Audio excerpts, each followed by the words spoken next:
Thanks, guys. Thanks so much. Thanks for having me. My name is Nikoleta. I'm an alcoholic. I always feel a lot of emotion when I'm asked to speak, when I reflect on my journey in Alcoholics Anonymous, how generous it has been.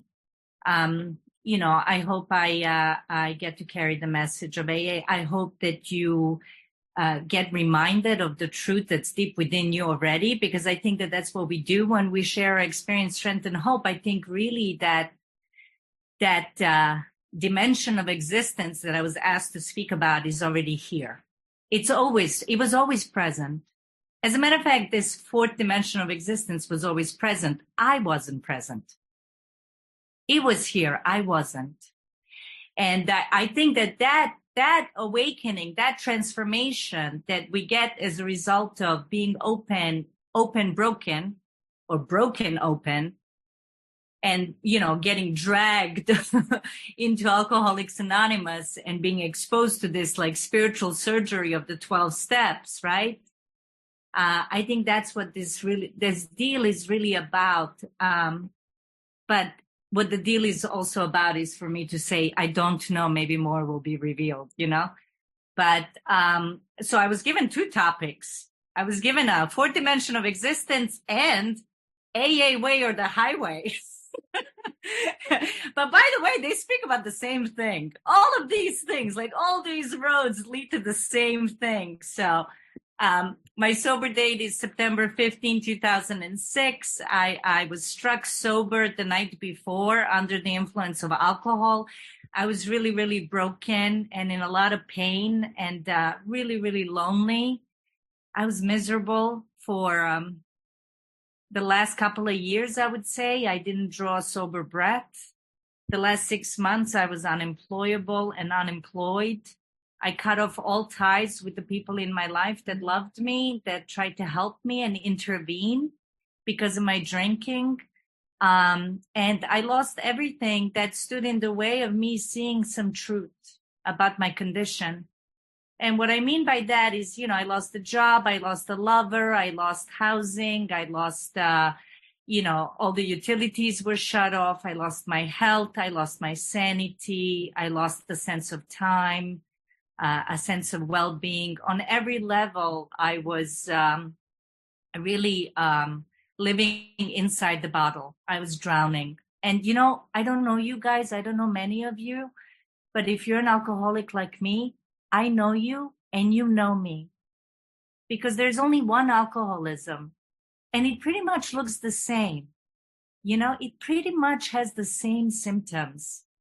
This illness that I suffer from, it took me a long time to recognize it, and it took me a long time to admit it.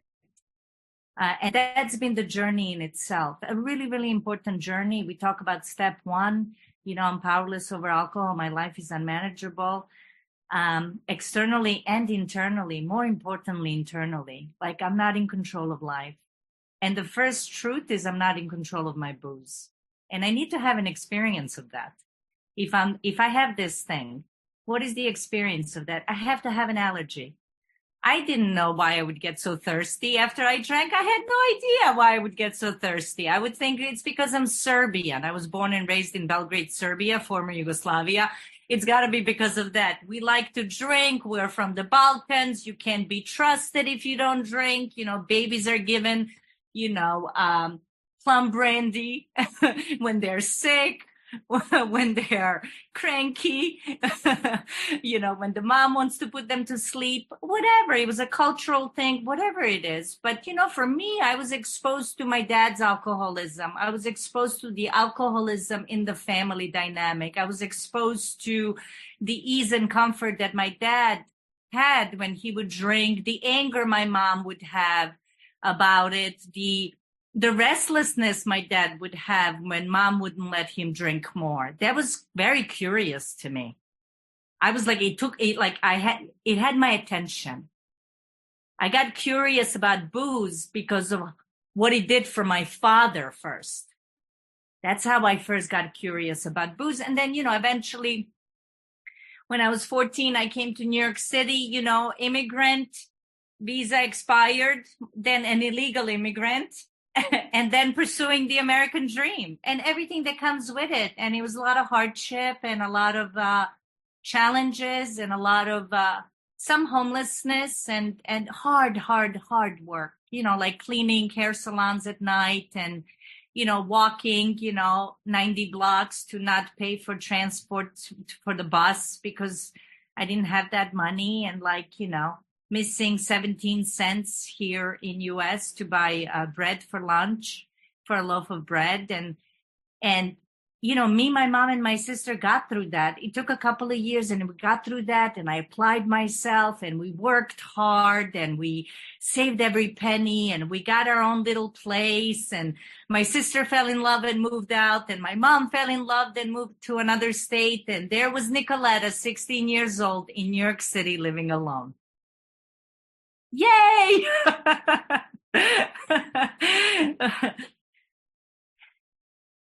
I was working in a restaurant. Externally, I appeared mature. I already graduated high school 2 years early, a valedictorian. I was a good girl. I was a hardworking, good girl. And I showed that to others. And I wanted that kind of image.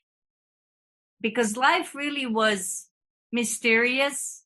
And there was a lot of anxiety. My perception of life created a lot of anxiety even in me as a teenager, it was strange, how you guys lived. I'm talking about the adults and how to move in life, and life was painful, and I didn't get the booklet on how to live it, and hardship was always around the corner. So there was some ideas started developing as a result of that, and a result of these experiences, and as a result of my mom and dad divorcing, not once but twice. My sister's from the first marriage, I'm from the second.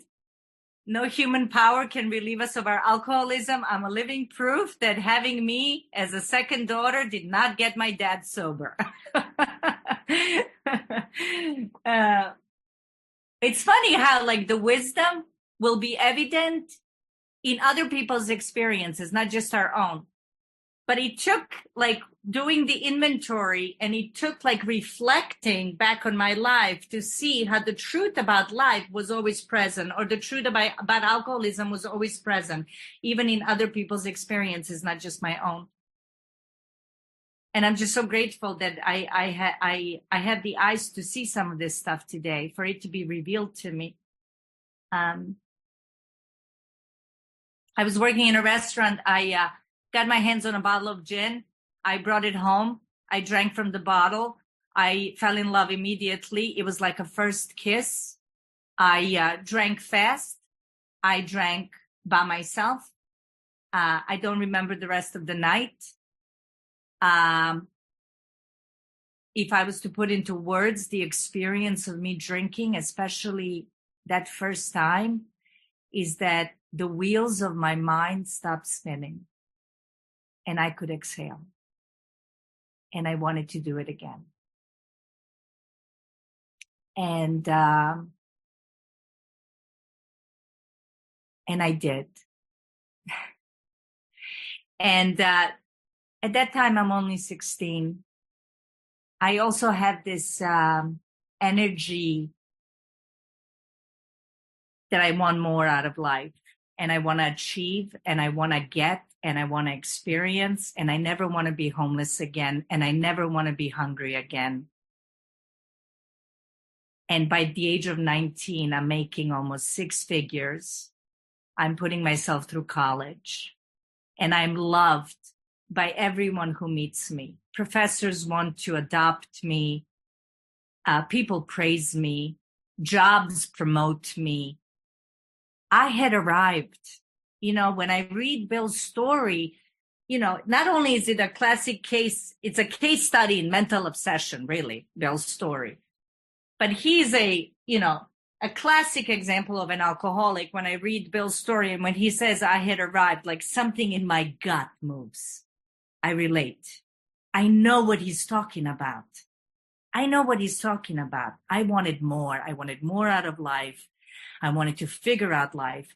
I thought that if I achieved certain things and if I succeeded, and if I accumulated, that I would be someone, that I would figure this thing called life and how to live it. And, booze helped me meet these challenges for a long time. That's the truth. I mean, not only was I young, my body was young, I could like push myself. I have a little bit of my personality is also extreme. I have a high tolerance for pain, high tolerance for suffering. And so in my experience, the first few years of drinking, even though there were already consequences happening and some embarrassments and things like that, I was able to achieve financial and academic success and appear like I have it under control. And I think that's the thing. Like I thought I was in control. The whole thing is about control. The whole thing is about control. It comes from wanting security, and that comes from actually having mental anxiety or fear. Knowing somewhere deep down inside, I have no idea what tomorrow brings. I'm not in control of anything. But the first tangible experience of that was booze. I wanted to drink like a lady, but I wouldn't get a second date. I wanted to drink for happy hour with my coworkers, but I closed the bar most of the time. I didn't want to embarrass myself or be ashamed or have brownouts where I had losses of memory of what happened or who I was with or how did I get home or what, and yet there I was on the floor of my apartment pissing myself. This is the ugly side of alcoholism. Like once I pick up the drink, like all bets are off. It took me a very long time, 11 years, as a matter of fact, from that first kiss. 11 years. I can't say that for 11 years I was on the floor of my apartment. I wasn't. But there were inklings. I drank different than others. I wanted to drink more than others. I drank faster than others. There was something intuitive in me that knew that my relationship with booze was different than my sisters. My relationship with booze was different than my coworkers. My relationship with booze was different than my friends. I sensed, and this is what I mean, that fourth dimension of existence sounds so dramatic. So like, otherworldly, but to me, it's a dimension of truth. It's a dimension of truth. The truth was always present. I couldn't admit it. I didn't want to see it. I couldn't see it. And I still thought that I could do something about it. And when I couldn't do something about it, I blamed you for it. So it was alternating between, I'm in control, I'll figure this out. I'll try something else tomorrow. And it's his fault. It's her fault. It's their fault. It's America's fault. It's my childhood's fault. It's my parents' fault, but because I couldn't really just sit with this simple truth that I can't stop drinking. And if you're an alcoholic like me, when you pick up a drink, you can't stop drinking. You don't know what that's going to look like. And your experience abundantly confirms that. And so fast forward, I'm almost 27 years old. I spent my 27th birthday in treatment. I'm almost 27 years old. It's just another day. I'm on the floor of my apartment. By that time, I tried going to Alcoholics Anonymous, but I had whiskey in my Snapple bottle. I came late. You said the word God. You were all weird. And I ran away. But also I was intoxicated. I went to therapy, paid him top dollar to lie to him while drinking in his bathroom. He would give me a book about alcoholism. I would walk out of that session, half buzzed, half floated. I would go to a nearest bar. I would sit at the bar stool by myself, order a drink, and read a book about alcoholism. I don't know. I mean, I'm pretty delusional. I don't know about you guys. I was not the fastest learner, I was a lot. It was a lot of. I was blurry a lot. Like and why? Alcohol did something for me. I didn't want it to be alcohol. I didn't want that to be the problem. It was too important. And I wanted this idea that I was in control and I could do something about it. Self-will, right? On my own power. Limited power. Finite power. To top it off, I graduated from college. Well, it took 6 years full time and I changed my major 4 times. Just another alcoholic story. It's what alcoholics do, but I graduated with a thesis. I had to write 50 pages on a topic of my choice. I had to argue in philosophically because I was a philosophy major, and I chose to argue that there is no God. Proof that there is no God. That was my thesis from college. So my God is very funny. We have the best relationship today. It is the most important relationship of my life. I have been forgiven for that thesis. Not that I ever needed forgiveness. That was just an expression of where I was at. It was just an expression of the story I was telling to myself. A story I was telling to myself. When I was a kid, when I was like 12, I watched the Jesus movie for the first time in my life. I didn't grow up in a religious household, but like around the age of 12, it was like Easter time. And I watched this documentary about Jesus. And it was like 3 hours long. And it was the first time I was exposed to like a religious or spiritual figure's life. And I was so touched by the end of this documentary that I cried for 3 days and wanted to become a nun. And then I sniffed glue on the corner with the peeps, you know, and smoked my first cigarette. And that memory was completely shunned away into the dark corners of my mind to never be talked about again. I also didn't have anyone to validate it for me, and I wasn't understanding what was happening. But what happened is my heart opened up to something. It had nothing to do with Jesus. I don't mean to talk about religion or anything like that. I'm just sharing with you my experience of how the truth was always present. That fourth dimension was always present. It spoke to something deep inside me.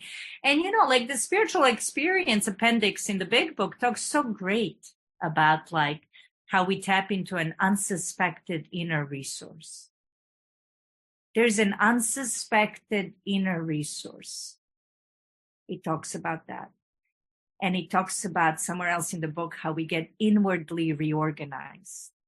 And it talks somewhere else in the book, I think on page 55, it talks about that God can only be found deep within us. And it is only there that he may be found. And I take these things together and I look at my experience. And that's what I mean by this has been a surgery of removing whatever stood in the way of me seeing the truth and living the truth and living in an honest way.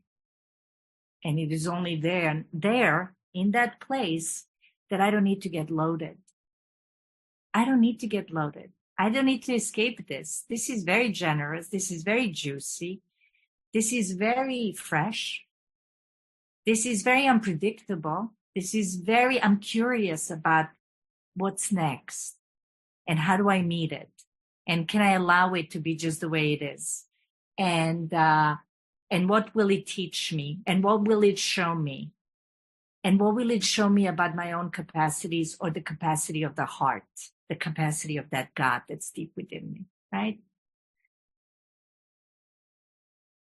At the end of my drinking, I was having alcoholic seizures. I told you, all the consequences were present. I love this, the hideous 4 horsemen that the big book talks about: terror, bewilderment, frustration, and despair. I mean, literally, those were my roommates. I always say that because it's a great description visually of what that misery was like at the end.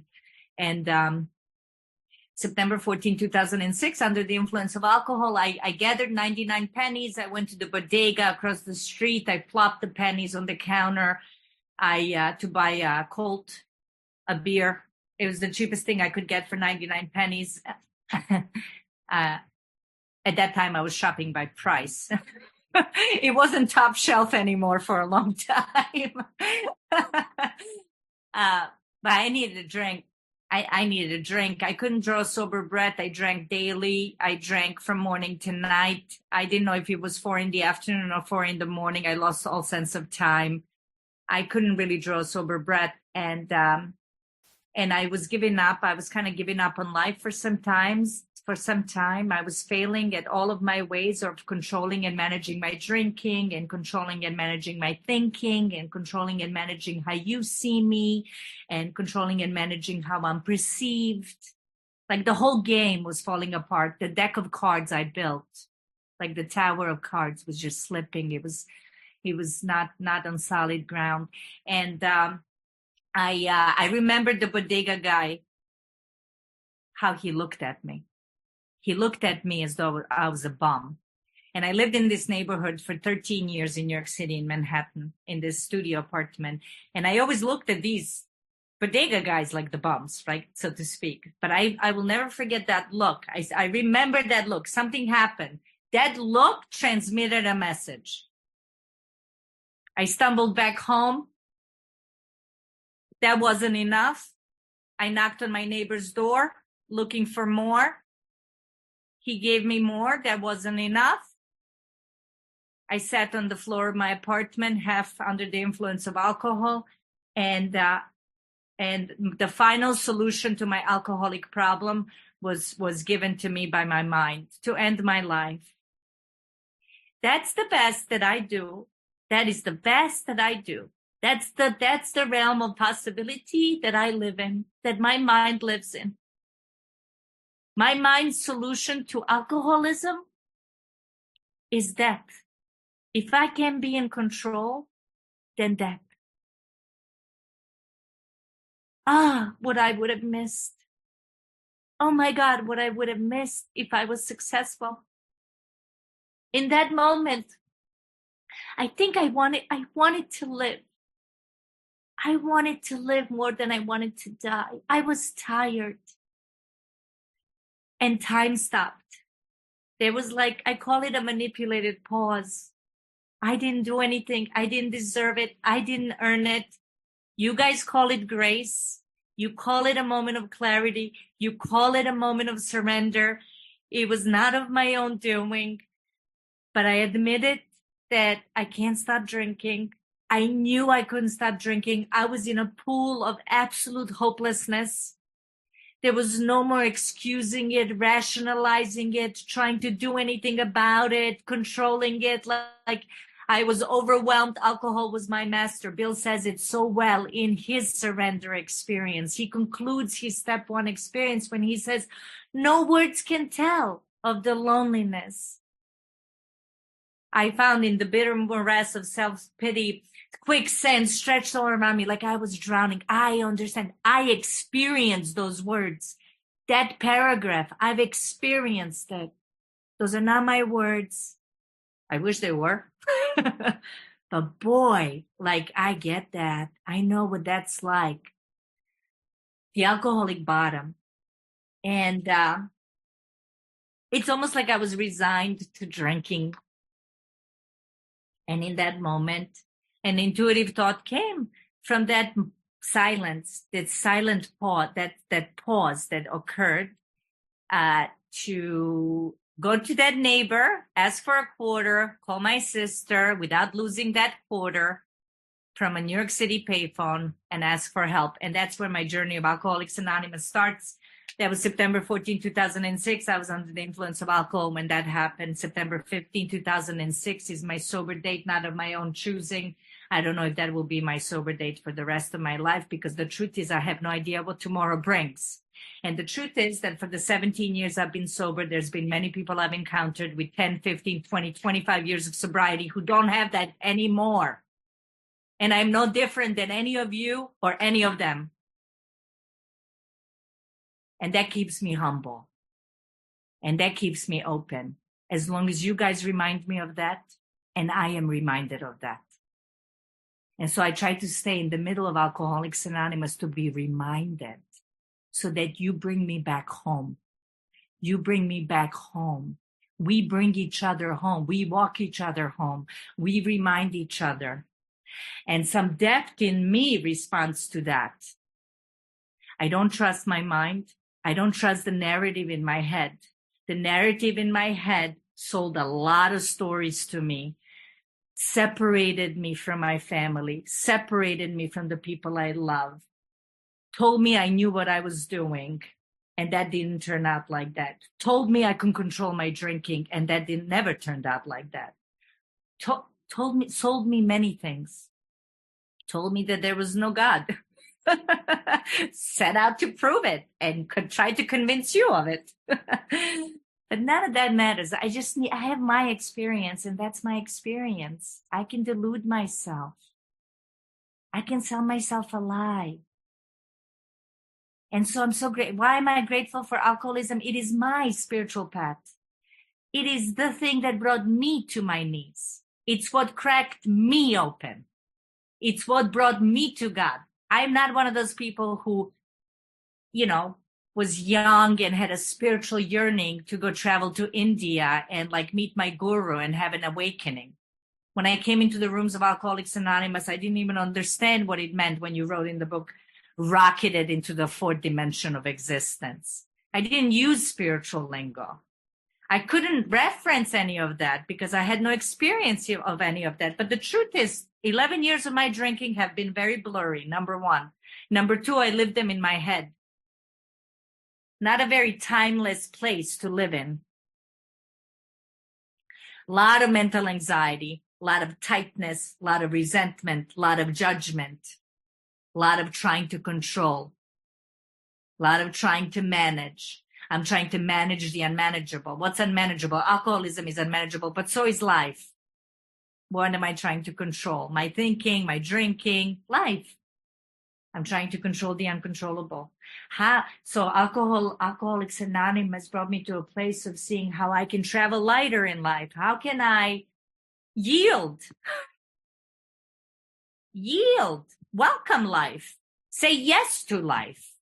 Trust that there's a reason why I'm here. That it couldn't be any other way. That this is okay. That it has its wisdom and it will be revealed to me. I mean, this is juicy, deep stuff. I mean, guys, when I came into AA, I thought you were going to teach me how to drink like a lady, and that a sponsor was someone that got me out of debt. Like financial sponsor, like sponsorship.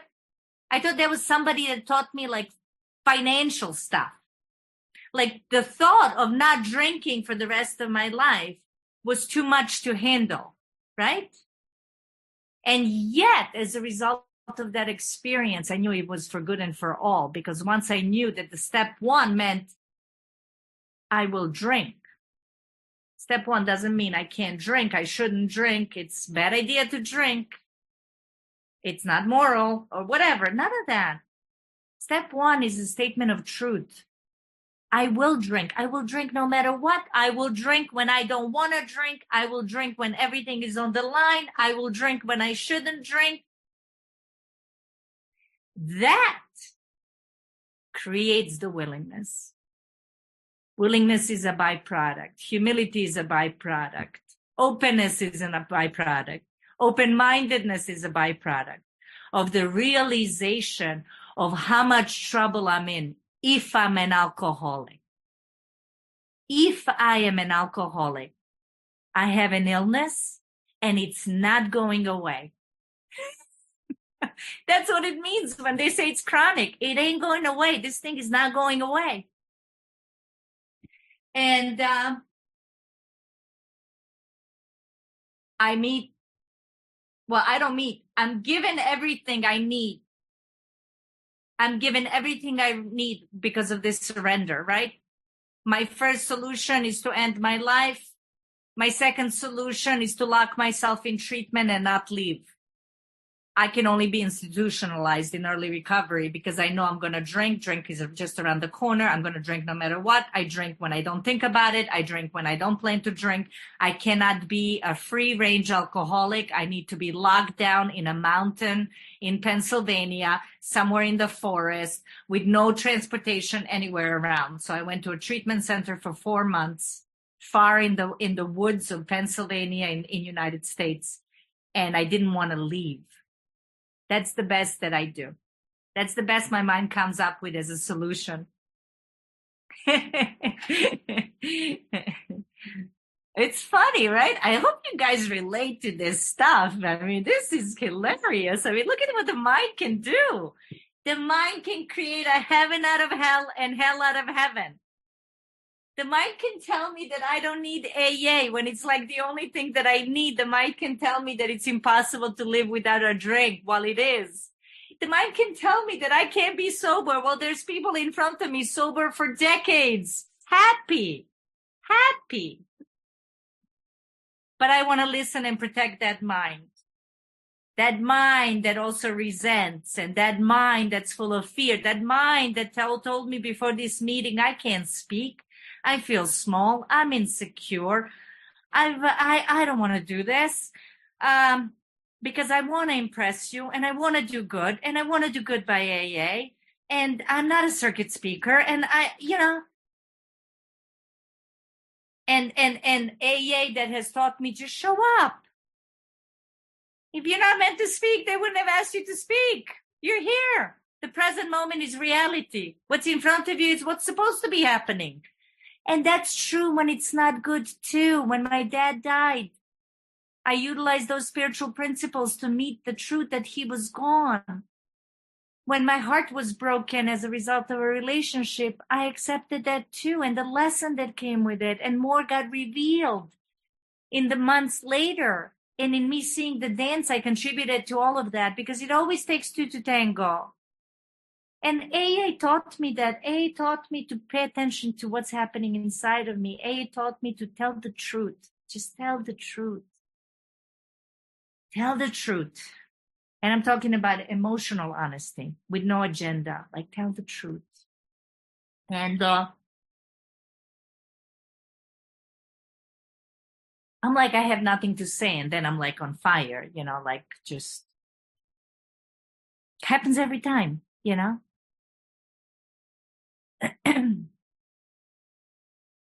The 12 step says, having had a spiritual awakening, if my spirit is awakening as a result of me doing this step work, or me being exposed to this surgery and not playing doctor and not getting up from the table, then it says my spirit was asleep. My spirit was asleep. This is why you remind me. This is why you walk me home. This is why the truth and truth messengers and truth carriers, you can be telling your story and it touches something deep inside of me from the neck down. I want to live from the neck down. There's a few faces here in this room I've never met physically, but I deeply feel for them. Deeply. We exchange a few messages and over the course of our Zoom relationship, and they're like my sisters. And I've never met them. Like, my heart is involved. My heart is present today. It's open. And, by the way, when that thing opens up, watch out, because you want to help everybody and you want to make sacrifices, but you really don't, because I would rather really watch Netflix or Apple TV, and stuff like that. But then your heart is he wants everyone to get sober, and you want to stand in your own truth, and you want to be authentic and real, and you have no, there's no price to pay and nobody to please, and you don't want to pretend, and you don't want to be manipulative and all that, because the spiritual heart, when it opens up, it's like the seat of integrity, right? And vulnerability. It's just like, that thing is so juicy. It's very attractive. And that's what I saw in my sponsor. I met this woman. She showed up in front of me 2 days after I was out of treatment center. They were like, you got to go. And I ended up in a sober house in New Jersey. And still somewhat locked down, but a lot of freedom. I had to get a job and support myself and build again. And I was 27 years old, and she was here. She was doing a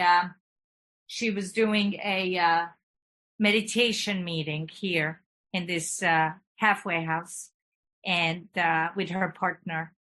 And she stood there in front of me, fresh skinned and glowing. There was something about her confidence, in her humility. Her eyes penetrated through me. She carried the message. She was an example of the big book. I immediately felt safe and I immediately trusted her. That's the power of an awakening. That woman was awake. And something in me knew. And I couldn't put it into words, but I wanted more. And I trusted her. And she told me to do things that I didn't like and I didn't agree with. And I didn't think I could do, but I did it anyway. That's willingness. Willingness is not preference. Willingness is you tell me what to do, and I trust it, right? I do it as though my life depends on it. Why did I do it? Because I knew my life depended on it, because I exhausted all of my ways. And little by slowly, or little by little, there was this awakening. There was this journey from the head to the heart. There was this like ability to sit with myself for more than 30 seconds, and then more than 45 seconds, and then more than a minute. There was an ability to sense that there was a pause between my thoughts. There was an ability to just witness some of my thoughts. There was an ability to be okay with this moment for a moment. There was ability to deepen my willingness to be here in this life, however it shows up, without an argument. But for that, there was an experience of 4 through 9. And all the old ideas were evaluated, and all my arguments with life were evaluated, and how I related to life was evaluated, and to others and to myself, and how I saw myself, and how I used language, and my closed-mindedness, and my prejudices, and my judgments, and my resentments, and my fears, and there was things were sat with and marinated in, and I decided to get into a relationship with this power I choose to call love and truth, but it is a higher power, a power of its understanding, not my understanding. I still don't get it. I don't want a power that I can understand. I don't want a power that can fit into my mind. I don't.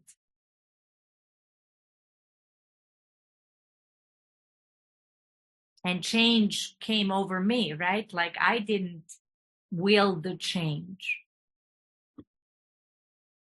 That's the surgery. That's the surgery. Like I made myself available to this like step work, this design for living, this way of life that's outlined and so wisely.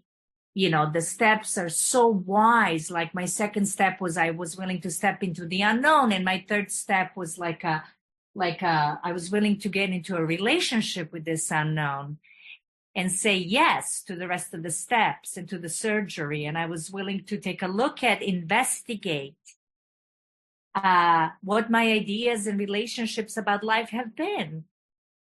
You know, and that in itself was such an awakening. I mean, just the fourth and fifth step was a major turning point for me, because I walked out of that fifth step and I said, oh my God, this has nothing to do with booze.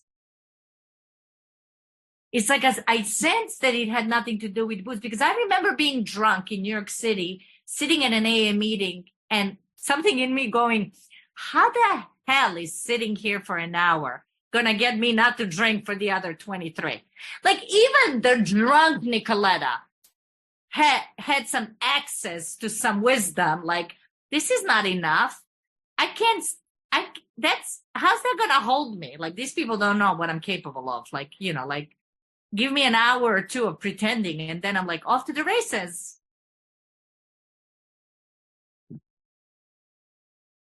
I wanted freedom. I saw in my sponsor, who's my sponsor to this day. By the way, I'm at work today and I am in an 8x10 office. That's my personal office in the middle of this sober house that I came as a resident. And in this room, I slept as a resident 17 years ago. Do I have a personal relationship with God? Is this God personal to me? I mean, you guys would tell me after I just said this. My mind would still be like, nah, Nick. I mean, I don't know. You know, that's a coincidence. You know, I could still sell myself like, you know what I mean? You guys can run my life better than me. You can run my life better than me. I can't always see the truth. I have agendas and preferences and things unconscious that motivate me. And this is why the work is so beautiful, because it opens me. It opens me to dig and to explore and to be curious. And as a result of that, the byproduct of that must be that I had no mental obsession and no desire to drink for many, many years. I have no idea how come, because I know the power of the mental obsession. I know how powerful that thing is. I know how powerful that thing is, and there's nothing I can do about it. If it's on you, it's on you. If it's on me, it's on me. I know the power of that. And that just makes me so grateful. How can I not see this journey as a very generous journey? How can we not say rocketed into the fourth dimension of existence? I mean, this is juicy stuff. I'm doing work on myself. And as a result of that, I am just a better free range alcoholic. I get to be of service to my loved ones and the people I meet. I get to do less harm as I walk this journey of life. I get to I'm able to say that to own my mistakes. I can apologize. I have experience with sitting across from somebody and saying that was not okay. What I said was not okay. I can evaluate if I have expectations.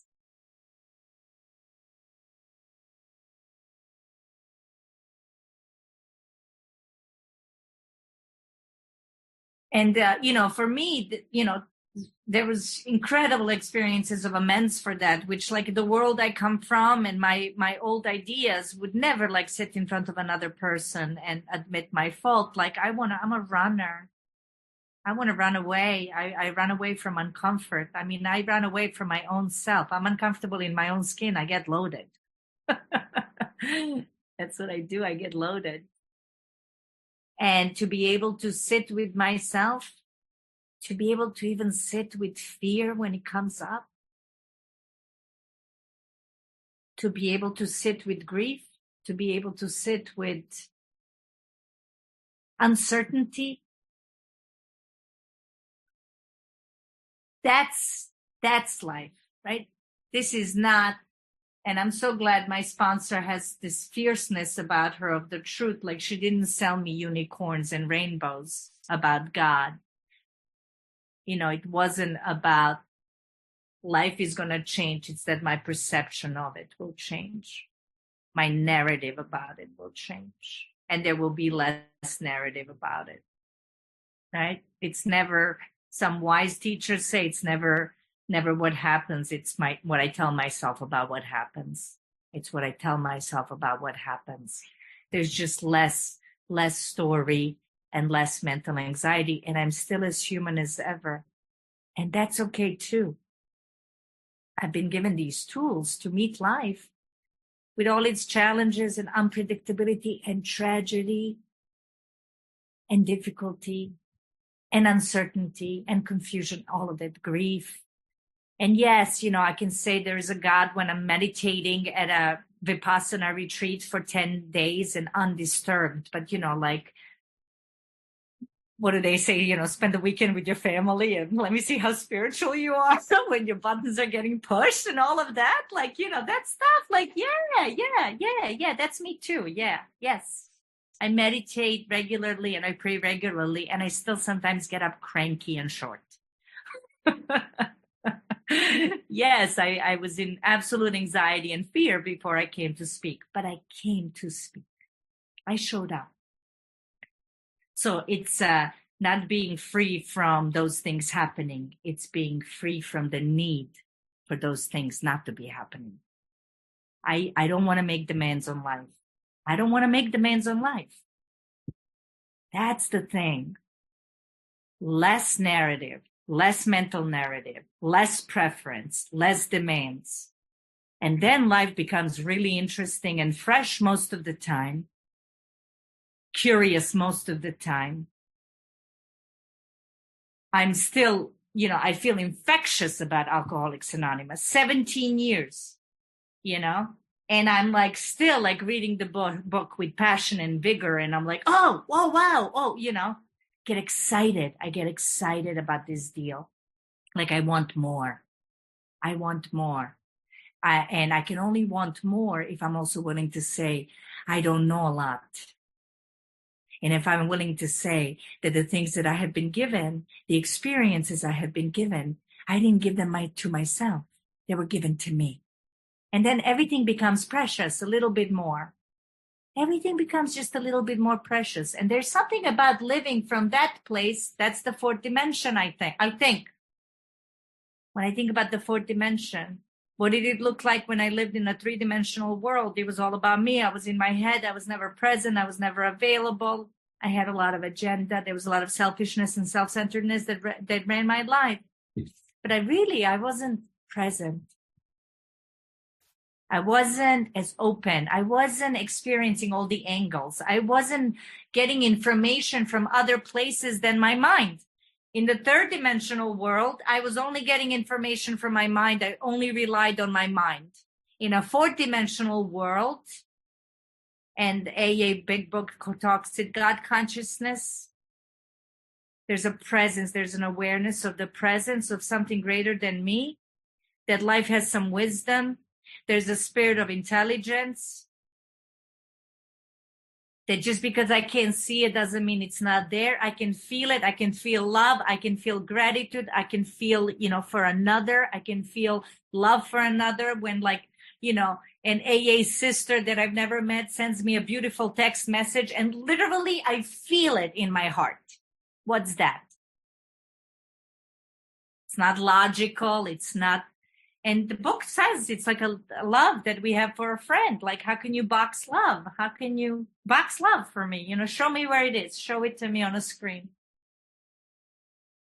There's a sense that I'm not alone. I don't have loneliness anymore. I live alone, but I'm not alone. I spend hours alone, but I don't feel lonely. I sit in meditation with myself.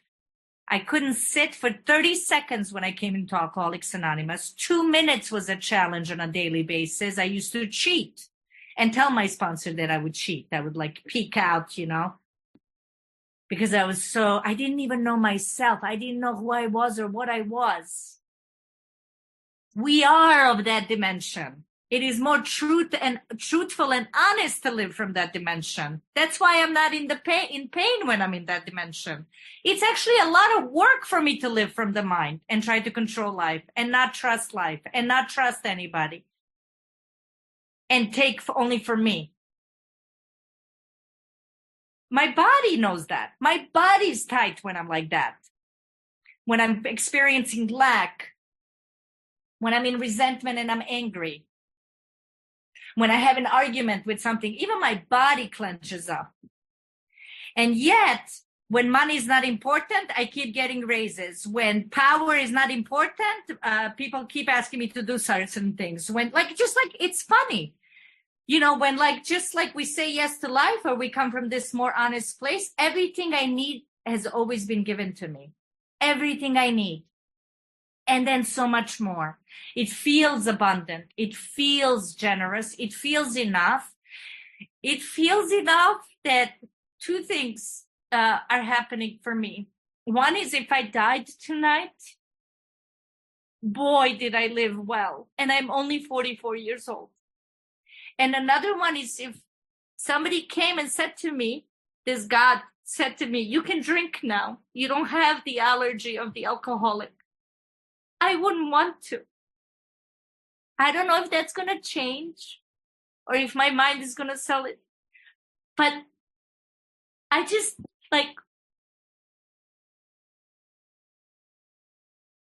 this is big deal. This is big deal. 100 years almost, it hasn't been changed. And 300 12-step fellowships have rose from this. There's something really beautiful in AA. And I'm so lucky. This is what I mean. I'm so lucky and so grateful that in this lifetime I was given this. Thanks for letting me share. Man, that was good timing. Did you see that? That was good timing.